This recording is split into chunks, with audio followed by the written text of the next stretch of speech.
Biddy Monkey here from the Razor's Edge, and today I'm talking with Steve, guitar legend from 12 Foot Ninja. Man, how are you? Very well. I think much more relaxed now. Well, I mean, obviously we tried this earlier, and obviously we've got family around and stuff like that. So you got a drink now. You feeling chilled? Yeah, I'm feeling much more chilled, actually. Yep. So let's sort of get straight to it, really. So you're gearing up to release Vengeance, the first album that we've heard from you since 2016's Outlier. hmm So it's been some time since we've heard from you. After a lot of touring, was it the pandemic that sort of gave you time to sort of sit back and go, right, we're going to work on the next record? Was it always the plan? No, we had it. We had the sort of record done prior to the pandemic. Yeah, We were just kind of finishing it off when it actually hit, yeah, and that kind of thwarted any touring plans. And then I guess we made the decision to pull our resources into other content and yeah, yeah, I guess try and turn a negative into a positive somehow. yeah, definitely.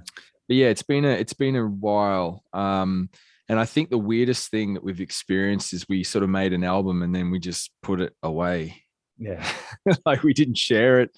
No one really heard it. No one's heard it yet. So yeah, apart from, media and a few sort of key partners and stuff, it won't be till October 15th that yeah, it's out there. So we're kind of hanging for it because it's kind of like it feels like we cooked a beautiful meal yeah. and then just put it in the bin before anyone could eat it. So these are old songs for you now, aren't they? Yeah, pretty much. Yeah. So, I mean, and I think they'll kind of become new when we get to experience them through other people. Yeah. Um, but yeah, it's been a weird time, that's for sure. Yeah, definitely. I mean, obviously, Outlier seemed to really open doors for 12 Foot Ninja. What was your aim sort of going into Vengeance? What did you want to achieve from that? I guess reach more people and refine our songcraft and try and try and take what we like and make it accessible, Yeah, without compromising our creative vision. So that's always the challenge because it's easy to be obscure. yeah, It's harder to kind of actually take something that's a little bit niche and try and yeah. like reach people with it. So I Mhm. guess that's what we've tried to do. Whether we have succeeded or not will be revealed. Well, I mean, like obviously you were just sort of saying about obviously the niche and whatever. And now, I mean, obviously Vengeance is a huge project that you've taken on. I mean, Mm. like not only have we got 10 fantastic new tracks to come, but we've also got graphic novel, a game. So where do you start with a project like that? Uh, where do you start? I think it's Dunning-Kruger. You kind of start super confident and you gradually lose your confidence the more experience you gain. Yeah, no, I don't know. Yeah, it was very ambitious. I reckon, the COVID thing kind of gave me personally, um, I guess, permission to kind of do some things I wanted to do, but never really had the bandwidth or couldn't justify, like the game, for example. Yeah, Um, the graphic novel, yeah, that probably took me 6 months to create that. And um, that was kind of happening in and around other things. Yeah, I'm not sure. That's a good question. Where does it start? I think you just got to have crazy ambition, and then you know the rest falls into place. yeah. I mean, so I mean, obviously, 'cause you created the game, didn't you? Um, Yeah, is that like something else that you do aside from? no, No. no, it's something I want to do that, and then did it during lockdown, and got on board another guy called Chalky, Matthew Chalker, and him and I sort of just went down a rabbit hole and built this game. Probably took us 8 months, and then I kickstarted it, Yeah, and we were successful with that. So now I quit my job and I'm making a video game. excellent, man. I say it's absolutely solid to play. I was trying to play it in the office last night. Oh, right. Yeah, it's I mean, for a kind of prototype demo, I think it's promising, but we've got bigger plans to, improve. Yeah. And it's exciting to learn from what we've done, and the next thing is going to be a lot more fast, and yeah, it's going to be cool. Awesome, man. You've also teamed up with Nicholas Snelling for the novel The Wyvern and the Wolf. Yep. So this obviously the book tells the origins kind of to the name 12 Foot Ninja, isn't it? What can you tell us about the book without giving away any spoilers? What can I tell you? I've got it here. I can tell you that it's a massive book. It's about 1,000 pages. Very good for like bashing someone in the face. I can tell you that it's very it's a vast story. Like it's super, it goes wide. Like it goes, it's very it builds a big world, and nothing's kind of rushed, but it sort of develops a lot of characters, and it's something you can really get immersed in. It's like, I think it's been described as like Game of Thrones in feudal Japan, retro futuristic Japan. So it's and there's ancient technology, like super advanced ancient technology, steampunk kind of contraptions, and it's a really cool kind of well, I mean, it's a biased thing to say, but it is a cool kind of place, and it's vast and diverse, and I'm really hoping people can sink their teeth into it. Yeah. Was that obviously your vision to do when you started 12 Foot Ninja, to sort of not specifically a novel as such, and that's kind of how we started working with Nick. Is early on, I'd put together a pitch bible to take the 12 Foot Ninja story to like an animated series, and I brought Nick on to help was that Commando? It's like, no.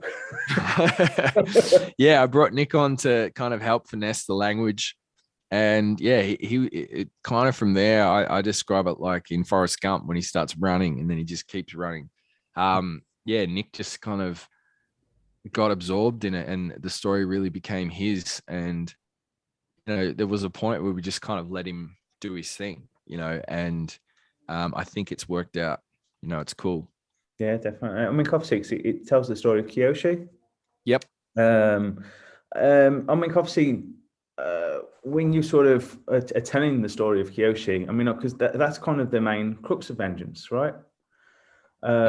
So how is it? How easy is it to sort of tell that story? I mean, obviously we've sort of talked about the book, but how easy is it to tell that story musically and lyrically throughout the album? Yeah, well, I mean, the album itself, this is the interesting thing that I guess I've sort of attempted to address in the graphic novel, is how do you reconcile this deep kind of, I guess, hero's journey of Kyoshi, like in this huge epic fantasy fiction novel. You've got the band called 12 Foot Ninja. You've got these kind of meta kind of ironic music videos that are, piss takes kind of thing. Then you've got this genre jumping music, and then I suppose these lyrics that are often social commentary meets, facing mortality. So there's a lot of things there to juggle. And I attempted to explain it in the graphic novel, is that it's really, I guess, they all meet at a junction point kind of between multiple branches of reality, so it's the book itself has a bit of a the graphic novel, I should say, has a real parallel multiverse concept to it. So it's important that we, the band, exist kind of as an imprint, in this kind of junction point, but that doesn't necessarily mean that all the songs are telling the story verbatim. Like, I always wanted to shy away from too much conceptual music and lyrics because it can be quite exclusive. Yeah. You know, because if you're not familiar with the story, you'll get alienated pretty quickly. Yeah. So I think there is a link, but it's not specifically like we're not the voice of Kiyoshi. You know what I mean? Yeah. So yeah, I don't know if that answers your story, your question, but Yeah. it's Yeah. kind of a melting pot of realities that kind of merge at different points. So it still kind of keeps you open in kind of what, you know, obviously what you're writing has a base, but you can still branch out and sort of go into different areas and whatever to keep. I suppose keep it interesting for you as well, isn't it, as songwriters? Yeah, absolutely. And I mean, it's good to have that kind of freedom. Yeah, and we can always go off into orbit, but we have a home base, you know, which is important, I think. Yeah, definitely. I mean, obviously, let's talk about the recording process now. I mean, as you sort of mentioned earlier, obviously, this album's been ready for quite some time. So I mean, going back, so obviously you started recording this album prior to the pandemic, wasn't it? How easy did the album come together? Because I mean, obviously, there's a lot of you know, we've sort of just mentioned about with 12 Foot Ninja, you get a lot of complexity in your songwriting, switching genres and that sort of thing. How easy did the album come together? Was it quite a quick process, or what? I think it was varied. You know, I think the best analogy, you know, that I keep finding myself saying to describe putting together a 12 Foot Ninja album is exactly the same as putting together a jigsaw puzzle. Yeah. Like there's not kind of one set technique. You take the pieces and you try and match them, and then, you know, you might build a foot down here, and then over there you've got the clouds, you know, and then sometimes you know, at some point you finish and you stand back and hopefully there's a picture. There's not necessarily a set method. So I mean, it was, I guess, at times really difficult and at times really easy. So it's, yeah, I think just like a jigsaw, if you've ever done a serious jigsaw puzzle, sometimes you're just on a roll and things, it's almost, you know, and then other times you're sitting there for ages, you just cannot find that piece that connects that bit to that bit. So do you all live quite locally together? I mean, like, you know, so when obviously you're writing, do you all sort of meet up quite regularly, or is there a main songwriter? Not really. We don't really meet up that often at all. I lived in Tasmania last year for a year, and it was almost like nothing changed. You know, we don't sort of, I think, you know, because when we tour, we spend so much time together.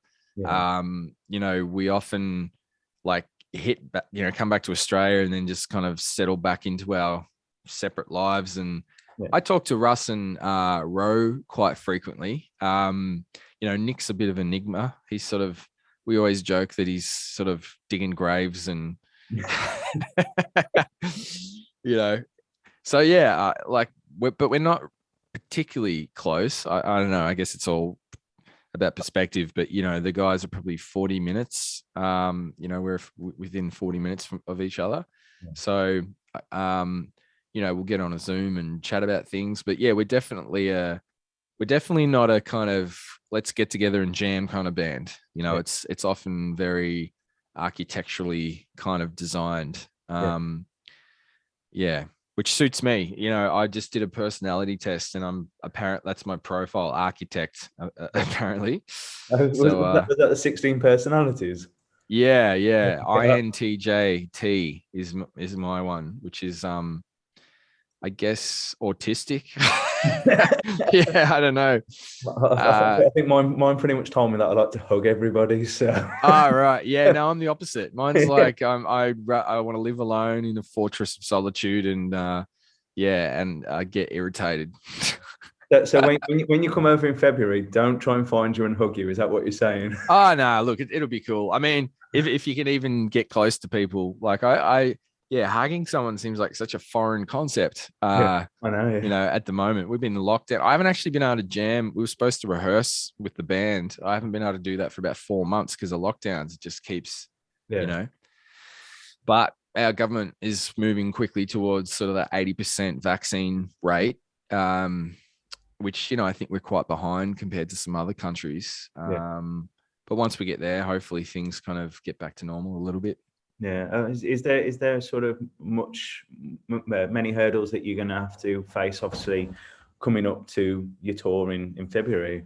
I mean, You know what? I think it's actually going to be, for what it looks like, unless some other crazy strain or something weird happens, or, it looks like it's going to be probably easier than traveling in our own country, because we'll all be double vaxxed. We might even, actually by then we may even be able to get a booster, and then it's all Pfizer. So it's recognized kind of everywhere. I think so far it looks all good. We're looking forward to it. It'll be great. I mean, chances are we'll probably get COVID while we're away and one person will get it and everyone will get it. Yeah. But at least we got that peace of mind that it's, we've prevented that inflammation that's what the vaccine prevents, is the inflammation that causes the death. So, it's one of those things, isn't it? Like, you're just waiting for the world to get back to normal. And then obviously, how long do you wait? I suppose is the key one, really. Yeah, I mean, I truly believe the key is getting vaccinated and knowing that we're all going to get it. But it's just the vaccine. I don't think anyone has died who's been vaccinated from COVID. It's everyone who's died hasn't had the full dosage. I mean, I don't know, that could be wrong, but it's a huge sample size to look at. But yeah, I mean, it's the young folks that have died from it here haven't been vaccinated, and it is the kind of inflammation of the organs that's been the thing that's been devastating. So, yeah. So it's something. Hopefully, I say every couple of weeks you just go, it'll be over soon. Okay, it'll be over soon. It's been dragging on, hasn't it? Jesus Christ! And just because someone wants to chow down on a bat, for fuck's sake, you'd think, apparently. Well, that's the story, isn't it? I don't know. Who knows, man? I mean, I'm not a conspiracy theorist, but it seems pretty weird. What happened? Why did the world get fucked up? Someone ate a bat. I mean, that sounds crazy. Okay, let's go back to Ozzy. Ozzy bit the head off a bat. He's all right. Yeah. I keep thinking of Ricky Gervais when he talked about, he makes an awesome joke about how AIDS started. And, the first guy to get AIDS goes to the doctor and he's like, I don't feel very well. What's wrong with me? And the doctor's like, you've got AIDS. And he goes, oh, that doesn't sound good. How did I get it? And he goes, 2 ways. First way, you killed a monkey, chopped it up, cut your finger, and then you got AIDS. And then he goes, what's the second way? And he goes, you fucked a monkey. And he goes, first one. So yeah, maybe it's fucking something like that. Who knows? People maybe the eating the bat is a more sanitary, a palatable story. Maybe they fucked the bat. Let's not put that in the press, because yeah, true. It's like a taboo to even speculate, isn't it? It's kind of, I think you get blocked on social media if you start talking shit. You can't just get on there and go, all right, everyone, if you want to cure COVID, all you got to do is eat a pine cone every day. The worrying thing is people will start trying it. Yeah, they will. Yeah. I said it. I was talking to an American guy and I'm like, we started talking about it because I think he was trying to suss out if I was, anti-vax or whatever. And I'm like, why would I be anti? My wife's a doctor. And I was like, I don't give a fuck. People can drink petrol. It doesn't matter. I'm not here to tell people what to do. Yeah. But yeah. And he's like, don't tell people to drink petrol because they might, Well, I love actually going back to Ricky Gervais. He's one of my hero. He was like, what we need to do is just take the don't drink labels off bleach just for a couple of years, just thin the fucking population out. Yeah. The people that need to be like, oh, I'm going to drink this. Oh, hang on. Can't, it's bleach. He's got a point there. If you need to be told not to drink bleach, you probably should drink bleach. Yeah. stop putting your fingers too far up your nose and stuff like that. Stop putting crayon up your nose. Yeah. I'm Yeah, 33, Mum. yeah. He's man, he's a genius. Yeah. The one other thing that I'll quickly say that I love, he talks about Twitter and social media and stuff, and he's like, it's so weird how people like randomly will take personal offense to a sweeping statement, and he likens it to those guitar lessons available ads where you tear off the little tag with the number, and it's like someone seeing a guitar lessons available, they tear off the number, get in their car, drive home, get home, dial the number and go, I don't want fucking guitar lessons. It's like, just walk on, just ignore it. If you don't like something, don't worry. Well, I think it's one of those things, when you just like, if there's things that you should be offended by, like racism, we should be offended by and stuff like that. There's things that we should be offended by. Whether the particular type of music that was used on an advert or something like that, or or like a particular image that's used, you're just going, for God's sake, got work in half an hour. Like who cares? I don't know. It blows me away. I've never written a comment on anywhere of like, I hate your chocolate bar, or like, that movie sucked. Like, why did you make it?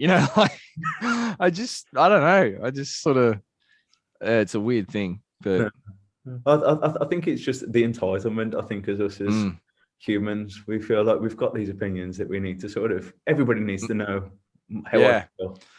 I loved the best thing I saw was like, watch Jurassic Park again. Meh.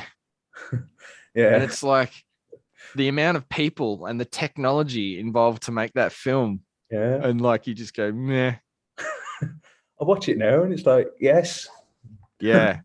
Dude, it's oh man. I mean, it's bloody amazing. But yeah, I mean, I think you got to go out on a limb and try and make something to appreciate how hard it is to actually make something. Anyway, it's a whole other can of worms, I suppose. Yeah, I suppose that comes from obviously going back to 12 Foot Ninja. Obviously, a lot of your stuff is very tongue in cheek, and I suppose the people that get it are the ones that 100% will, adore 12 Foot Ninja, because obviously you don't just get the awesome music, you also just get the bit of comedy, and I think Devin Townsend's another one. Just doesn't, like, he's very serious in the music, but at the same time, it's like it's fun.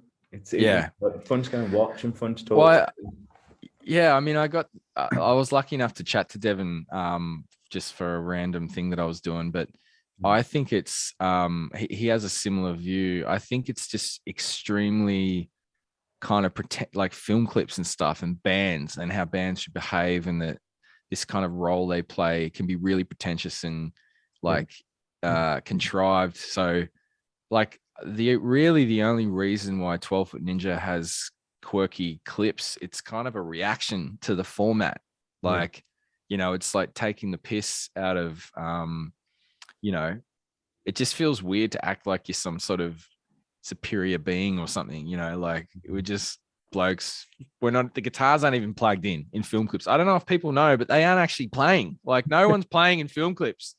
So like when people are like, and fucking, it's just like, I don't know, it's like a porno or something without the sex. It's just sort of like, it's really bad acting most of the time. So yeah, I don't know. I think I did a music video with my old band, and we did it underneath the motorway. And it was basically, we couldn't hear the backing track or anything like that. And you come to mine, you can't hear anything. It's like, I look like a dick. And there's people walking past, and they just give you this like, what are you doing? Yeah. It's a weird thing. Super weird. I think Lithium by Nirvana, where Kurt, he didn't even really care. I think he's just getting his hand and just kind of doing this. See, I like that. I think it was breaking that fourth wall of like, this is pretend. And and I mean, I think, I don't know, like someone brought up November Rain the other day, and I'm like, that's an example of like an over the top clip. But I mean, at the same time, like Slash kicks a door. Yeah, he kicks a fucking door down. That's where I got the idea for the door in Over and Out. because there's a door. I think Slash in my mind, I don't know, maybe I've made it up and there's a building, but in my head, I'm imagining he just kicks a door down and it's just a door. Like there's nothing else. Something about that always bothered me. I'm like, why is he kicking the door? There's no building. And some director or something's like, yeah, because it's fucking art, like there's something about that I love. There's a hidden message. There's nothing behind the door, or to me, there's something behind the door. Life's a door, thinking. Man. Kick down the door, do the solo.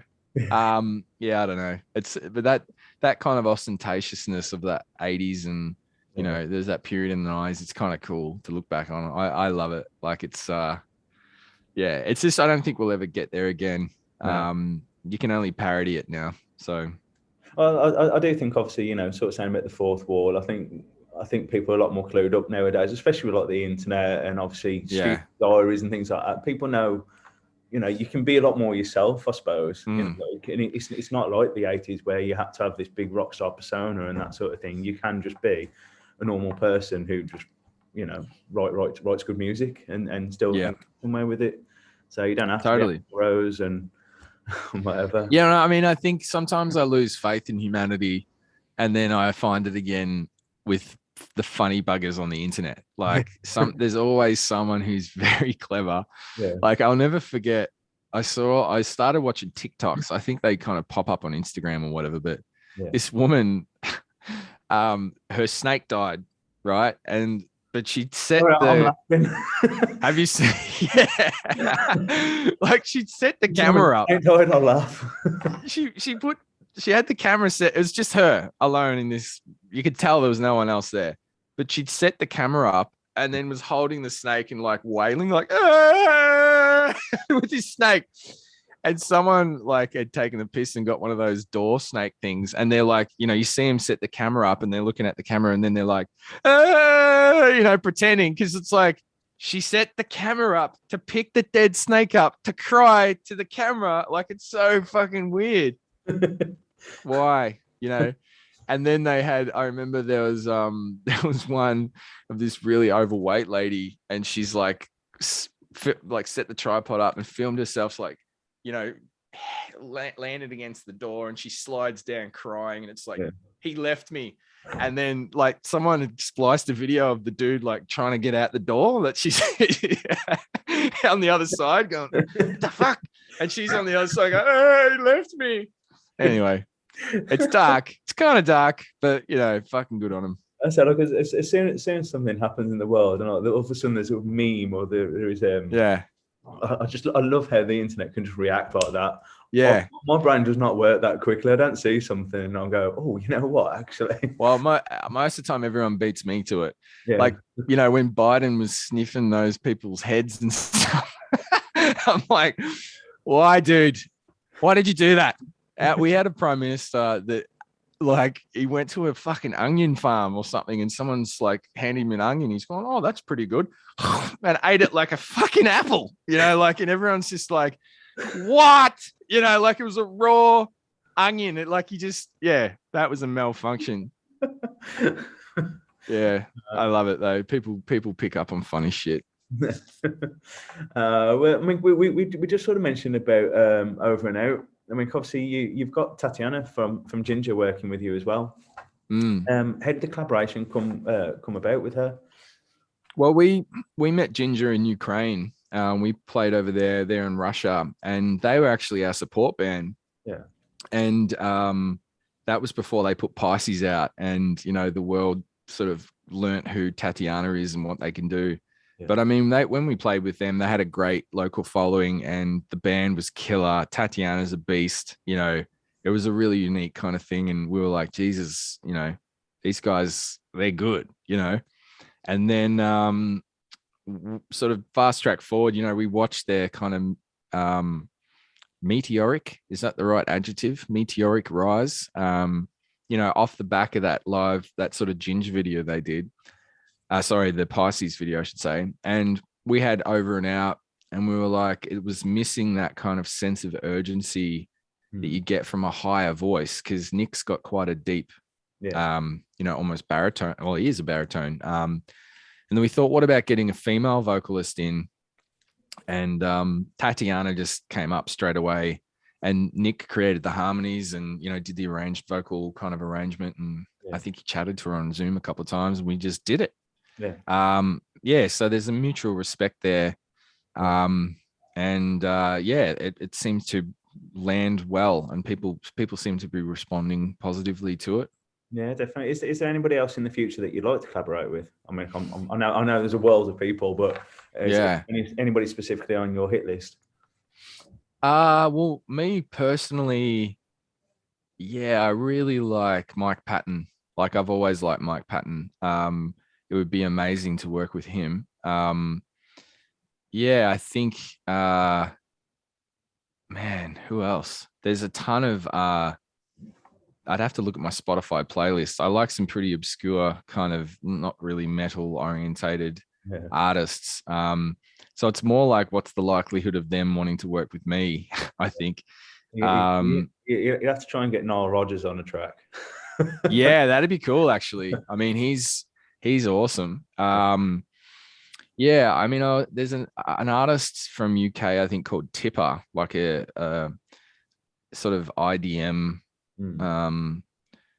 I think they call it IDM. It's like intelligent dance music. Like, he's just really he's rad. Who else? Cat Leon. She's this girl from the States that I've been talking to quite a bit. I love her stuff. She does a lot of like TV syncs. Foy Vance, man, there's tons. Like, I would, the ones I'm almost embarrassed to say some of the ones I'd like. It's just so far out of the stratosphere, but it's more like, who would want to work with me? I think that's probably more like, instead of me cherry picking, it'd be like, but yeah, actually something could be in the pipeline that could be really cool, quite an interesting collaboration. But I won't put my foot in it and prematurely talk about that. Yeah.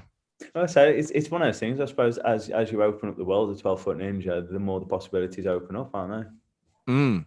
Yeah, well, I mean, we like a lot of different genres, and I'd be happy to collaborate with anyone, like, who's anything in any genre that we play. Like, so we're covering quite a broad area. I mean, Tommy Emmanuel's one of my guitar heroes. I'd love to play with him, or get him on a track. Or there's a bunch of Aussie artists. Erwin Thomas. I like Mark Lizotte. Diesel. We've got some crazy artists here that it'd be cool to do something with. But anyway, who knows? Awesome, man. Well, thank you so much, Dave, for chatting with us here at the Razor's Edge. So Vengeance will be released on Friday the 15th of October through Volcanic Music. I wish you all the best, and I look forward to seeing you in February. Thanks, mate. I really appreciate it.